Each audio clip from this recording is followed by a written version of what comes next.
quando a UNE, já colocada na ilegalidade, resolve convocar um congresso. Congresso esse no estado de São Paulo, mais precisamente a ser realizado. E lá foi realizado em Ibiúna. É uma região lá, serrana de São Paulo. E aí nós tínhamos uma maioria, os representantes de Sergipe, salvo engano, eu, Wellington Mangueira, João Augusto Gama,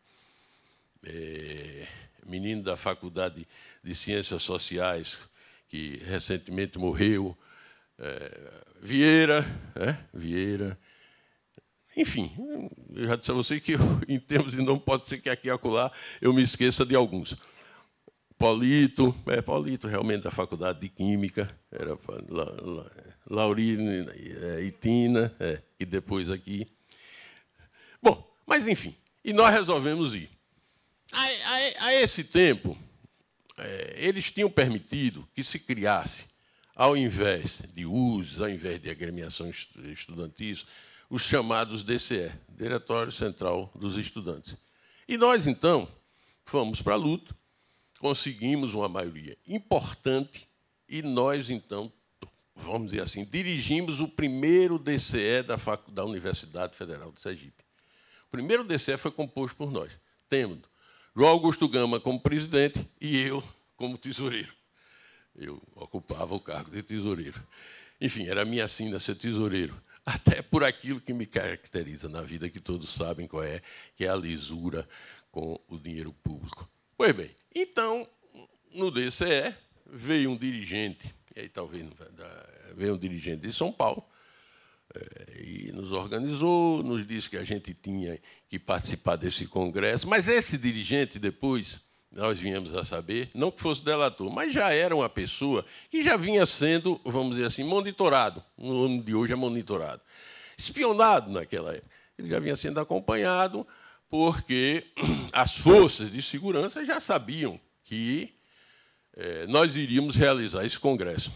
E aí embarcamos, fomos para São Paulo. Num primeiro momento, nos hospedamos na casa de Aparecida Gama, que era noiva de Gama e que morava no Rio de Janeiro. Depois fomos para São Paulo. E aí eu não me lembro bem, né, se a gente passou em algum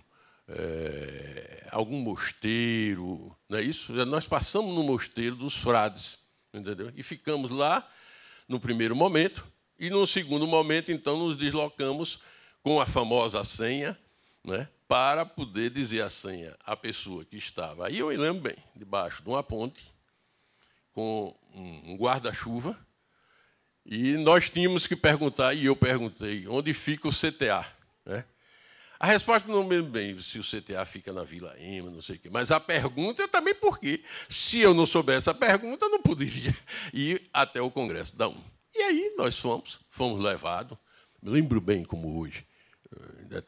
Não chegamos numa primeira noite, chegamos numa segunda, dormimos ao relento, na beira da estrada, com chuva, com frio. Mas ficamos. E terminamos indo para essa fazenda lá em Ibiúna. Aí, em Ibiúna, estavam todas as lideranças que os senhores conhecem, e que depois eu até conheci mais a miúdo.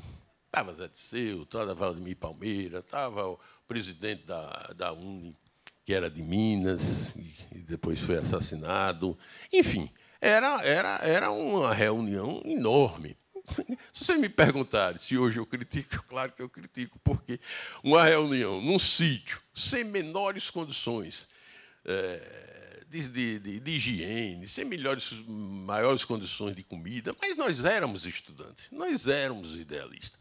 Me lembro como hoje que eu pegava açúcar e comia, né? Porque açúcar, meu pai dizia que era ferro, ele era fiscal do Instituto do Açúcar Eduardo, que eu comia porque não tinha nada, comia açúcar. E lá para as tantas, o debate, como sempre. Você imagine como eram as brigas ideológicas, né, entre as várias facções que existiam naquela época. O Partido Comunista tinha um candidato, nós votaríamos nesse candidato do Partido Comunista, a delegação de Sergipe majoritariamente votaria, menos, eu acho que Bosco Hollenberg não votaria, e menino também, Zé Alves. Mas, enfim, uma bela noite, depois da gente estar numa tenda, dormindo, se é que se pode chamar de dormindo no chão, etc. Mas essa é a parte, vamos dizer assim, poética, né, que a gente guarda até com uma certa saudade. E quando, ao amanhecer, nós somos surpreendidos por as tropas. E tinha uma tal de uma segurança, diz que a segurança ficava nos morros quando chegava, mas uma segurança de coisa nenhuma, com porcaria, 1 ou 2 revólver. E aí eles cercam, e era assim, né? Tinha um morro e a gente ficava lá embaixo, numa tenda, né? discutindo, né? E então eles cercam sob o comando do coronel Erasmo Dias, que posteriormente é deputado estadual, é federal, não me esqueço nunca. E aí vem tiro de metralhadora, entendeu? Tiro por tudo quanto é lado, cerco para um lado, corre para o lado. Correr para onde? Se você estava num vale e cercaram esse vale, eles tinham as informações, né, de que a gente estava ali reunido. Aí começa realmente uma fase enorme de sofrimento. Primeiro, pela humilhação, né? As pessoas se dirigiam a gente como se fôssemos marginais mesmo, com chutes, com agressões verbais, com isso e aquilo. Mas nós, de Sergipe, conseguimos fazer uma estratégia de ficarmos sempre juntos. Éramos poucos, tínhamos condições de ficar juntos, até para um dar confiança ao outro, né? Me lembro, e Rio com Gama, que estava com a lama. Quando começou o tiroteio, ele ficou com o canivete na mão, que ele estava limpando o sapato com o canivete na mão. Eu peguei o canivete dele, joguei debaixo da lona, entendeu? Que ele ficou assim, pasmado, traumatizado, né? E eu brinco sempre com ele com isso. Pois bem, então, a gente, vários ônibus, né? Aí bota aqui, bota acolá, e a gente conseguiu ficarmos todos no ônibus, né?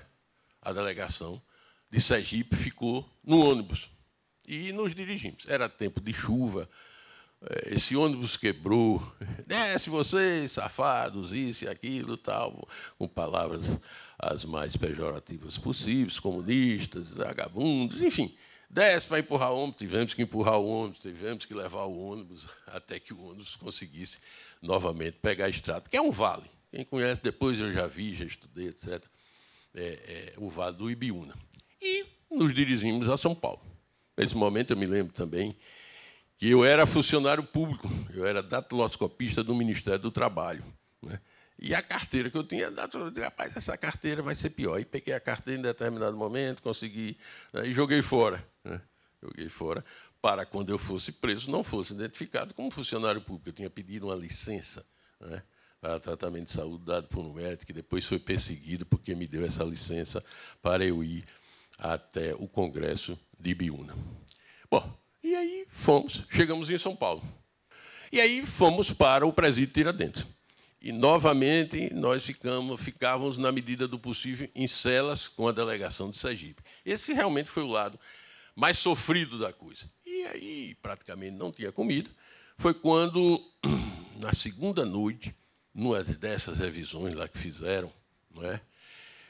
Eu e Gama, houve um momento em que você vai para essa cela, você foi para essa, e eu e Gama tive que ir para outra cela onde estava o pessoal do Rio de Janeiro. Né? O pessoal do Rio de Janeiro estava nessa cela, e foi uma noite de terror, realmente, isso eu me lembro perfeitamente. E aí veio o pessoal Cecil Boré, se eu não me engano, era um marginal, um assassino lá do Rio de Janeiro, que veio apanhar os estudantes do Rio de Janeiro. E a gente, né, naquela luta, gritávamos, passando a madrugada gritando, e dizíamos "Une Edson Luiz".